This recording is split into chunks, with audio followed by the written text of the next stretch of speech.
We are going to study the poem named My Good Right Hand, composed by Charles Mackay. Charles Mackay was born on 27th March 1814 and died on 20th December 1889. Charles Mackay was a famous poet. He was a Scottish poet. Charles Mackay का जन्म 27 मार्च 1814 को हुआ तथा उनकी मृत्यु 24 दिसंबर 1889 को हुई। ये एक स्कॉटिश कवि थे। माई गुड राइट हैंड जो कविता है, the poem is related with the common theme of poverty and the way how it can be removed. मुख्य रूप से ये जो कविता है, इसमें चार्ल्स मेके ने अपनी एक सामान्य विषय से जुड़ी हुई बात इस कविता के माध्यम से हम सबको बताई है कि किस प्रकार से गरीबी तथा इसको दूर करने के उपाय हम कर सकते हैं। हम अपने ऊपर विश्वास कर सकते हैं। हम कठिन मेहनत से वापस अपनी गरीबी को मिटा सकते हैं। चार्ल्स मेके ने बड़े ही शानदार शब्दों में इस कविता को लिखा है। Now students, I am reading aloud the poem. Please listen to me carefully. I fell into grief and began to complain. I looked for a friend, but I sought him in vain. Companions were shy and acquaintances were cold. They gave me good counsel, but dreaded their gold. Let them go, I exclaimed. I have a friend at my side to lift me and aid me whatever betide.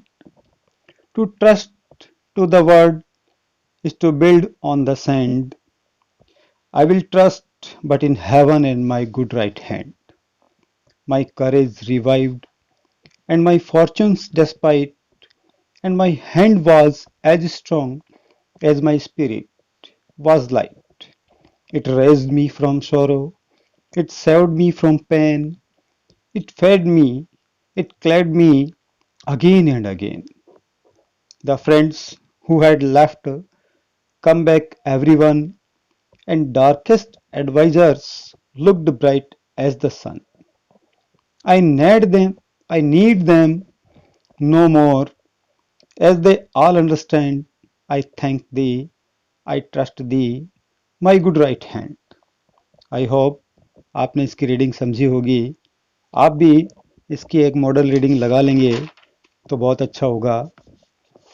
अब इस कविता का भावार्थ मैं आपके सामने करता हूं, यानी एक्सप्लेनेशन ऑफ द पोएम।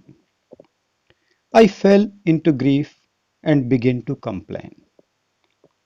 कवि अपने दुख को व्यक्त करते हुए कहता है कि मैं अचानक शोकग्रस्त स्थिति में आ गया और ऐसी परिस्थिति में फंस गया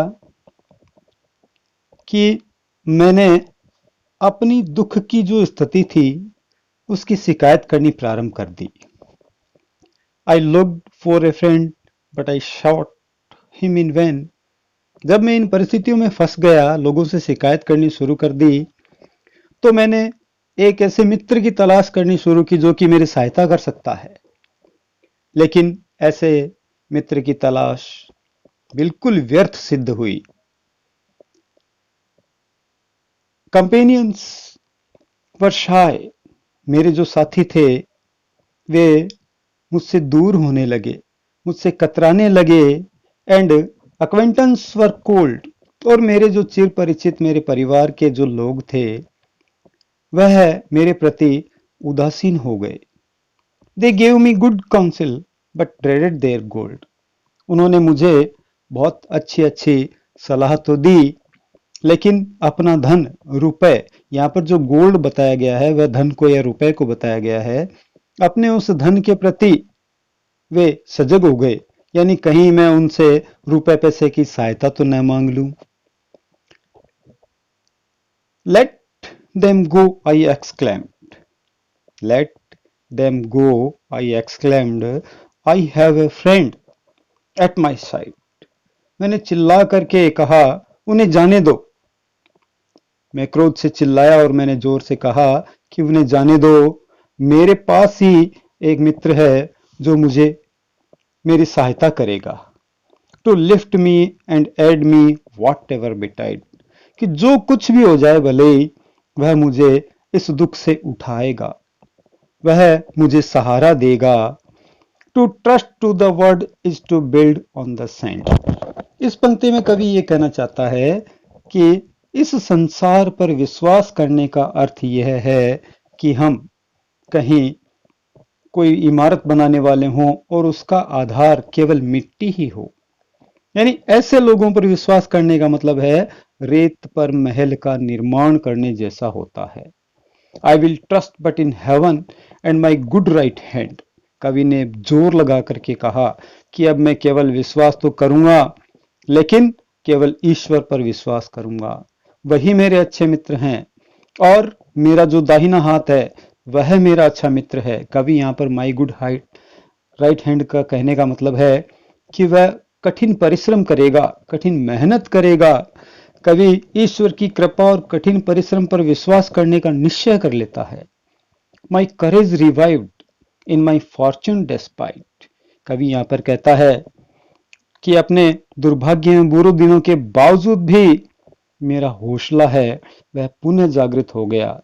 and my hand was as strong as my spirit.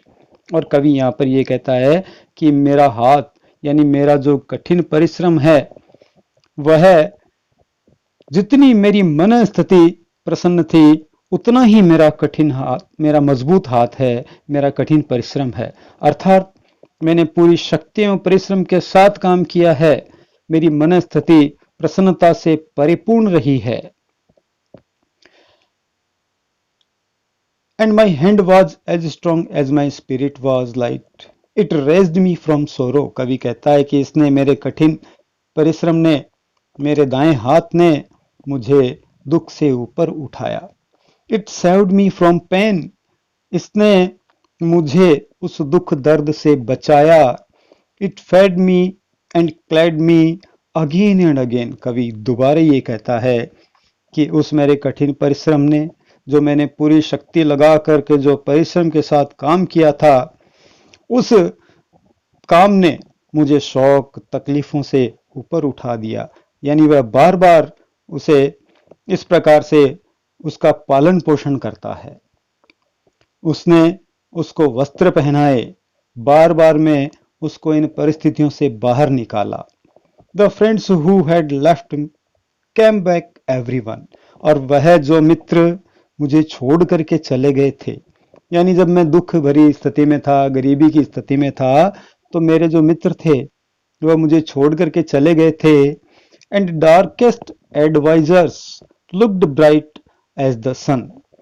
और वे जो लोग थे, जो दुखी एवं उदास चेहरे वाले, जो मुझे सलाह दिया करते थे, वे अब इतने प्रसन्न दिखाई दे रहे थे मानो कि कोई सूर्य चमक रहा हो।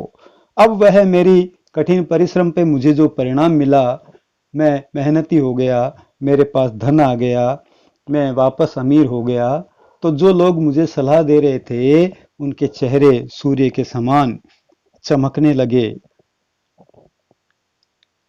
आई need them no more as they all understand.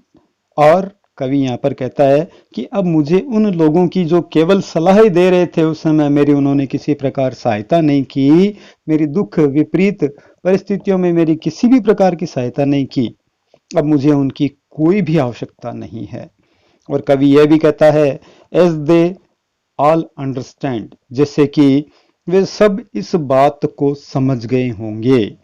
I thank the, I trust the my good right hand.